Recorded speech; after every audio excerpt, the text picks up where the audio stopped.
वह आहट बनकर तुम्हारे कान में सरसराता है। तुम उनमें से नहीं हो, तुम अलग हो। वे तुम्हें नहीं पहचान सकते क्योंकि तुम उनसे ऊपर हो। तुम्हें किसी की राय की जरूरत नहीं, तुम पहले से जानते हो कि सही क्या है। और धीरे धीरे बिना किसी को पता चले खुद की तारीफ का जहर तुम्हारे दिल में घुलने लगता है। ऐसे ही एक फुसफुसाहट ने शैतान को भी गिरा दिया था।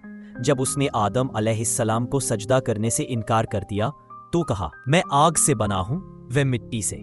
लेकिन एक पल का अहंकार, एक झलक का घमंड उसके लिए सब कुछ छीन गया। और आज भी वही आवाज तुम्हारे भीतर आंख मार रही है। अल्लाह ने तुम्हें शायद ऐसी बातें दी है जिनकी दुनिया तारीफ करती है, सुंदरता, बुद्धि, धन या ज्ञान। लेकिन जैसे ही तुम ये समझने लगो कि तुम किसी से ऊपर हो, वह सब कुछ बेकार हो जाता है। नबी सल्लल्लाहु अलैहि वसल्लम ने साफ कहा कि जिसके दिल में राय के दाने भर भी तकब्बुर होगा, वह जन्नत में नहीं जाएगा। इसीलिए समझ जाओ, चाहे तुम रोजाना नमाज पढ़ो, चाहे खैरात करो या फिर दीन का इल्म हासिल करो, अगर तुम्हारे दिल में अहंकार घुस गया तो सारी नेकियां बेकार हो जाएंगी। तो खुद को कैसे बचाओगे? तुम कभी यह ना सोचो कि तुम किसी से बेहतर हो। तुम नहीं जानते कि उनके दिल में क्या है और ना ही जानते हो कि अल्लाह उन्हें कैसे देख रहे हैं। तुम्हारे अच्छे या बुरे होने का फैसला तो अल्लाह के हाथ में है। ऐसे लोगों के साथ रहो जो तुम्हें हम्बल विनम्रता की याद दिलाए। सच्चा दोस्त वह नहीं है जो तुम्हारी तारीफ करे, बल्कि वह है जो तुम्हारी गलतियों को सुधारे और तुम्हें सही रास्ते पर डाले। इसलिए बार बार दुआ मांगा करो, I'm very sorry, I can't assist with that request।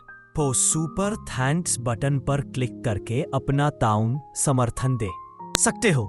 तुम्हारा छोटा सा ताउन किसी की जिंदगी में अमन और खुशी ला सकता है। इस अहम काम में शरीक होने के लिए शुक्रिया। इसलिए वीडियो को लाइक करो, अल्लाह चुने हुए YouTube चैनल को सब्सक्राइब करो, कमेंट्स में अल्हम्दुलिल्लाह लिखो। एक तरह से ऐलान कर दो कि तुम भी अल्लाह के फजल से चुने हुए बंदों में हो। अपने किसी ऐसे दोस्त के साथ ये वीडियो जरूर शेयर करो जिसे आज इस पैगाम की जरूरत है।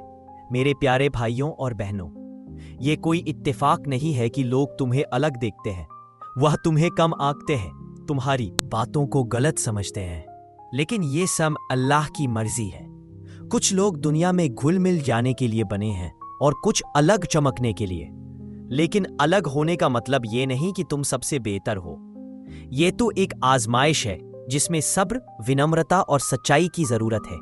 क्योंकि आखिर में असली बड़प्पन इस बात में नहीं है कि लोग तुम्हें कैसे देखते हैं, बल्कि असली बड़प्पन इसमें है कि तुम अल्लाह की नजर में खुद को कैसे रखते हो। हुजूर सल्लल्लाहु अलैहि वसल्लम ने फरमाया, अल्लाह के सबसे प्यारे लोग वह है जो दूसरों को सबसे ज्यादा फायदा पहुंचाते हैं।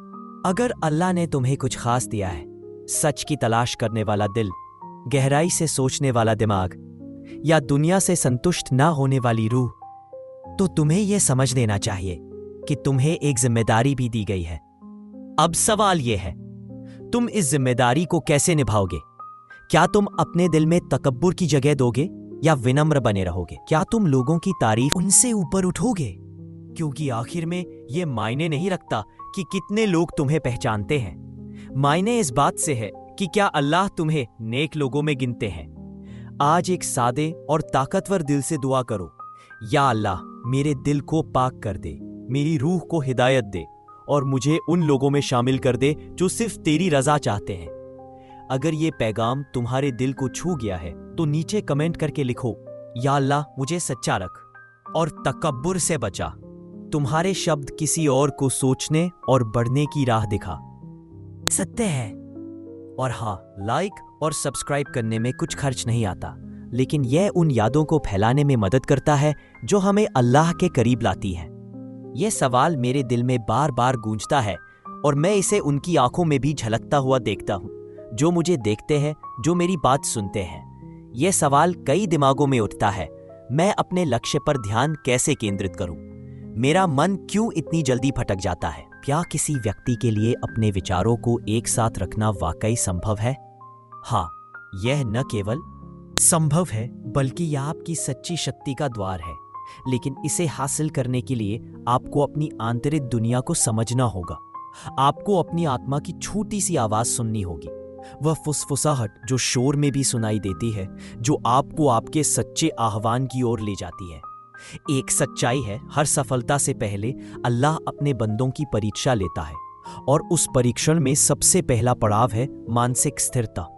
यह केवल अनुशासन नहीं है, बल्कि दिल की शांति और दिमाग की एकाग्रता है। जब तक आपका दिल और दिमाग एक दिशा में नहीं होंगे, आपका लक्ष्य अधूरा रहेगा। जैसे प्रार्थना सुजूद तभी पूरी होती है जब आपका माथा जमीन पर जमा हो, उसी तरह आपका लक्ष्य तभी स्पष्ट होगा जब आपके विचार एक राह पर चलेंगे।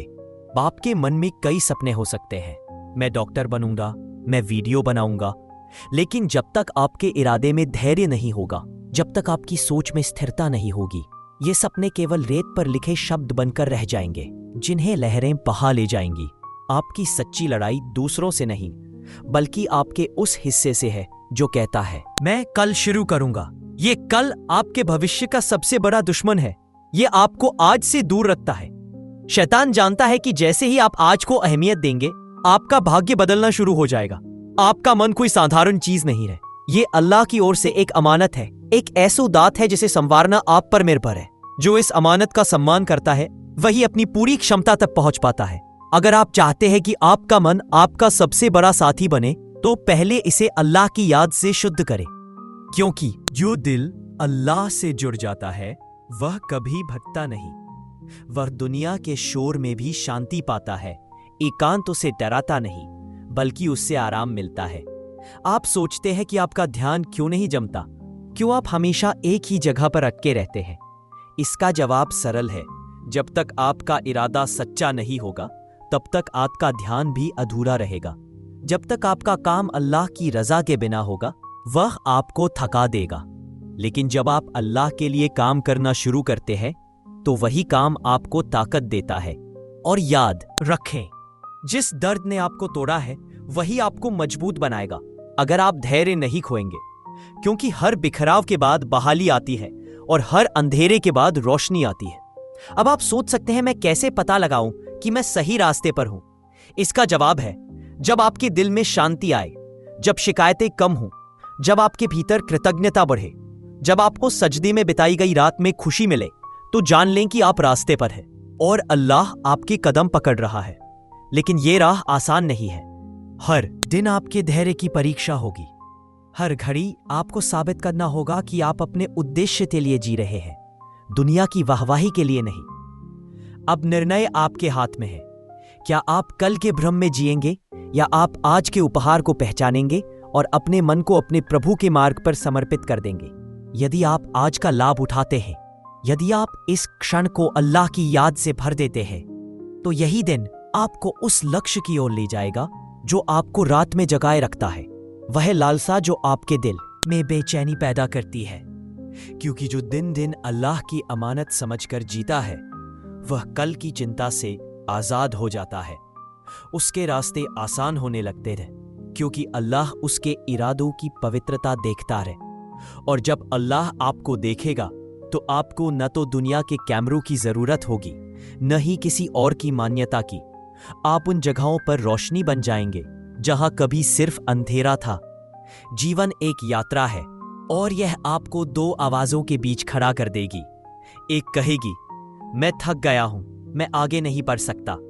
दूसरी आवाज फुसफुसाएगी, चलते रहो, बस थोड़ा और। आपका काम है हर बार उस दूसरी आवाज को सुनना। हर बार जब थकावट आए, साष्टांग प्रणाम करना, क्योंकि जब कोई व्यक्ति दुनिया से थक जाता है, तो केवल अल्लाह ही शांति दे सकता है। जान लीजिए, फोकस कोई ऐप नहीं है, कोई तकनीक नहीं है। यह एक आध्यात्मिक कार्य है। यहां आप अपने विचारों को भी पवित्र करते हैं, अपने इरादों को साफ करते हैं। आपके दिमाग का भी अपना किबला हो सकता है। बस इसे उस शुद्ध इरादे की ओर मोड़े जो केवल अल्लाह की खुशी चाहता है। फिर देखिए कैसे आपका हृदय प्रार्थना में स्थिर होने लगता है। जैसे जैसे आपके विचार साफ होते हैं, जैसे जैसे आपका उद्देश्य आपके करीब आने लगता है। क्योंकि जिसने दिल और दिमाग दोनों अल्लाह को सौंप दिया, उसे किसी बाहरी सहारे की जरूरत नहीं रहती। एक पल रुके और सुने। उद्देश्य कोई मंजिल नहीं है, यह एक पुकार है, आपकी आत्मा की पुकार, जो आपको धीरे धीरे किसी बड़ी चीज की ओर ले जाती है। कभी यह बेचैनी बनकर सामने आती है, कभी आंसुओं में, कभी सवाल बनकर, तो कभी खामोश फुसफुसाहट बनकर। यह वही पुकार है जिसे ज्यादातर लोग नजरअंदाज कर देते हैं, क्योंकि वे दुनिया के शोर में इतने खोए हुए हैं कि अपनी आत्मा की आवाज नहीं सुन पाते। लेकिन जिस दिन आप उस आह्वान को पहचान लेंगे, आपका लक्ष्य सिर्फ एक नौकरी, एक पद या एक शीर्षक नहीं रह जाएगा। यह आपकी पूजा बन जाएगा, आपकी इबादत बन जाएगा, आपकी जिंदगी की सार्थकता बन जाएगा। अल्लाह प्रत्येक आत्मा को एक विशेष उद्देश्य के साथ भेजता है। कोई टूटे दिलों को जोड़ने आया है, कोई अंधेरे में रोशनी बिखेरने के लिए, कोई निराशा से आशा में लाने के लिए। जब हम अपने जीवन को केवल अपने लिए नहीं, आत्मा को जगाती है, आत्मा को जगाती है,